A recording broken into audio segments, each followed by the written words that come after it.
Friends, welcome back to another video. OG movie చూసారు కదా. మూవీలో ఏం నచ్చాయో మీరు కామెంట్ రూపంలో తెలపండి. పాజిటివ్స్ మాత్రమే ఈ వీడియోలో మాట్లాడతాను. ఫస్ట్ వచ్చేసి బ్యాక్గ్రౌండ్ స్కోర్, మ్యూజిక్ అంటే ఉన్నంతగా ఒక 2 మెలోడీ సాంగ్ మాదిరిగా ఉన్నా కానీ సూవి అని కొద్దిగా బాగుంది. అది ఈ పాజిటివ్స్. అలాగే విజువల్స్, కేజీఎఫ్లో ఒక ఫైట్ ఉంది కదా, ఏ విధంగా స్పీడ్ టేకింగ్, ఫాస్ట్ అండ్ ఫ్యూరియస్లో ఏ విధంగా ఉంటాయో కార్ చేజింగ్ ఫైట్లు అలాగా ఆ విధంగా హై స్పీడ్ యాక్షన్ సన్నివేశాలు కానీ, కటానా స్టార్టింగ్లో మనకు అక్కడ జపాన్ నుంచి వచ్చినట్టుగా కటానా ఫైట్లు, సమురాయిలు వాళ్ళంతా వచ్చేసి ఒకరికొకరు ఎదురుగా అయిపోయినప్పుడు అక్కడ చిన్న పిల్లవాడు అక్కడి నుంచి తప్పించుకొని వస్తాడు. అదొక ఫైట్ ఉంది. ఆల్మోస్ట్ ఫేస్ కనిపించకుండా దాపెట్టేస్తాడు. ఆల్మోస్ట్ అందరూ అనుకున్నారు అకిరా నందన్ లాంచ్ అయిపోయినాడు అని. కానీ అక్కడ కొద్దిగా ఆ ఫైట్ సీక్వెన్సెస్ కానీ ఒకవేళ హీరోగా లాంచ్ చేయడానికి కరెక్ట్ ప్లేసు కానీ మిస్ చేసుకున్నాడు. దీనికి సూపర్గా ఉంది ఆ ఫైట్ సీక్వెన్స్. దాని తర్వాత వచ్చేసి ప్రకాష్ ప్రజల్లోకి ఏ విధంగా మంచిగా వెళ్తాడో అదే విధంగా తనకి అంటే భూమికి వెనక పక్క వెలుగు, ఒక వైపు నలుపు చీకటి ఉంటుంది కదా, అదేవిధంగా ప్రజలకు మంచిగా ప్రకాష్ రాజు, అతనికి వెనుక తనకు మంచి వెన్ను ఏమంటారు సపోర్ట్ మాదిరిగా పవన్ కళ్యాణ్ బ్యాక్ సపోర్ట్ మాదిరిగా బీభత్సంగా ఉంది. ఎందుకంటే నువ్వు 10 మందికి మంచి చేస్తున్నావు కాబట్టి, నీ జీవిత కష్టాన్ని బంగారాన్నంతా పోదింకున్నా సరే నేను 10 మందిని కాపాడాలని అన్నావు కాబట్టి నువ్వు 10 మందికి మంచి చేయి, ఉన్నంత వరకు నేను నీకు తోడుంటా అంటాడు.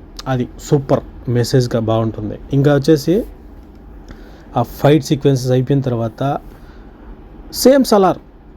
ఏం సలార్ అంటే సినిమా మొత్తానికి గాను 3.5 నిమిషమో 4 నిమిషాలు మాత్రమే ప్రభాస్ మాట్లాడతాడు. ఆయన చెప్పిన డైలాగ్ ప్రకారం మనం లెక్క పెట్టినా కానీ సినిమా మొదలయ్యి సినిమా ఇంటర్వెల్ అయిపోయినంత వరకు 1.5 నిమిషం లేదా 2 నిమిషాలు మాత్రమే మాట్లాడతాడు. కానీ మొత్తం ఓజీ ఓజీ ఓజీ ఓజీ అంతే. ఓజీ వచ్చినాడు, ఓజీ వస్తున్నాడు, ఓజీని పిలిచినాడు, వద్దే అంత. ఇప్పుడు స్ట్రైట్గా ఒక స్టోరీ జరుగుతూ ఉంటుంది, దాంట్లో మళ్ళీ ఏదో అసలు ఓజీకి సంబంధం లేని విషయంలో ఓజీని తీసుకొచ్చి మాట్లాడతాడు. అది విజయ్ దాస్, మామూలుగా అర్జున్ దాస్ వచ్చేసి నేను ఏదో అనుకున్నా, సాయి కుమార్ వాళ్ళ అన్న వాయిస్ అనుకున్నాను. వాడు మళ్ళీ తిరిగి వచ్చాడు అనే డైలాగ్ వచ్చేసి అలాంటోడు మళ్ళీ తిరిగి వస్తే అది ఆడ డైలాగులు వచ్చేసి, కానీ అది అర్జున్ దాస్ అని చెప్పేసి మూవీలో అర్థమైంది. ఆయన క్యారెక్టర్ మటుకు సూపర్తో ఉంది. ఎందుకంటే చిన్నప్పుడు తెలియక చేసిన ఒక తప్పుని తన మీద వేసుకుంటాడు, ఆయన కోసం త్యాగం చేసి వెళ్ళిపోతాడు. కానీ ప్రకాష్ రాజ్ దాన్ని తెలుసుకొని అదే విధంగా వాడిని ప్రశాంతంగా బతకనిద్దామని చెప్పేసి వదిలేస్తాడు.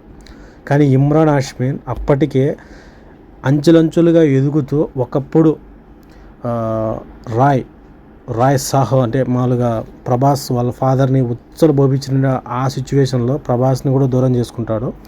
అలాంటి సిచ్యువేషన్లో క్రియేట్ చేసి అతను ఒక సిండికేట్ని ఫామ్ చేస్తాడు. ఇది బయట దేశాలలో అండర్వరల్డ్ లీగల్గా ఆర్మ్స్ డీలింగ్స్లో మొత్తం అంతా వాళ్ళ నాన్నకు పెద్ద సపోర్టుగా నిలబడతాడు ఇమ్రాన్ హాష్మి. దాని తర్వాత ఒక పెద్ద కన్సైట్మెంట్ అంటే తన పేరును ఇంకా పెద్ద హై లెవెల్ ఇంటర్నేషనల్ మార్కెట్లో తీసుకెళ్లాలని చెప్పేసి ఒక ఆర్డిఎక్స్ డీలింగ్స్ ఒప్పించుకున్న తర్వాత అది ఇండియాకి రావడం, ఇక్కడ ఈ ప్రకాష్ రాజ్ కొడుకు అబ్జెక్షన్ పెట్టడం, దాంతో ఇక్కడ పోర్టు అంటే ఇమ్రాన్ హాష్మిని వాళ్ళ తమ్ముడు అబ్జెక్షన్ చేసిన వ్యక్తిని చంపడం, దాని తర్వాత వీళ్ళందరూ ఇంకా ఓజీని ఏ విధంగా వెనక్కి తీసుకొచ్చారనేది ఆ పాయింట్ ఆఫ్ వ్యూ చాలా అంటే చాలా బాగుంది.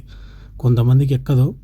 ఇప్పుడు సడన్గా స్టోరీ జరుగుతూ ఉంటుంది, ఒక ఫ్లాష్ బ్యాక్ వస్తుంది, మళ్ళీ ఇంకో ఫ్లాష్ బ్యాక్ వస్తుంది, అలా కానీ మరీ అంత సాహో మాదిరిగా అందరికీ ఎక్కనంతగా అది హాలీవుడ్ రేంజ్ మూవీ ఉన్నట్టు ఉంటుంది. కానీ ఎవరికి సరితమ్మన సైడ్ ఎక్కలేదు. ఎందుకంటే మనకు మరీ నాటు మోస కామెడియన్స్కి మూవీస్కి అలవాటు పడ్డారు కాబట్టి మూవీ చాలా బాగుంది. కొన్ని ఎలివేషన్ సీన్స్, ఆ పోలీస్ స్టేషన్లో సీన్ కానీ, ఒక ఎస్ఐని భయపడ్డం, ఎందుకంటే వాడిని వదలడమే మనకు మంచిదిరా అని చెప్పి ఆయన భయపడ్డాం. ఇంకా తావుడే అని చెప్పేసి గబ్బర్ సింగ్ విలన్ని నేలంగా ఏమంటారు ఒక రేంజ్లో ఉచ్చబోపించడం, నా స్టేషన్లో నా వాళ్ళతోనే నేను ఇది చేస్తా ఉండడం, ప్రతి ఒక్క సీన్ క్లైమాక్స్లో ఉంటుంది. దీనికి తోడు సాహోకు లింకు రాయ్ వచ్చేసి ప్రకాష్ రాజ్కి తమ్ముడే అని మనకు రివీల్ చేసేస్తాడు. కానీ దాంట్లో మ్యూజిక్ అనేది కనీసం ఒక్కరంతా కూడా వదలలేదు. అది చిన్న మైనస్ ఆడ. మూవీ చాలా బాగుంది, అందరూ చూడండి.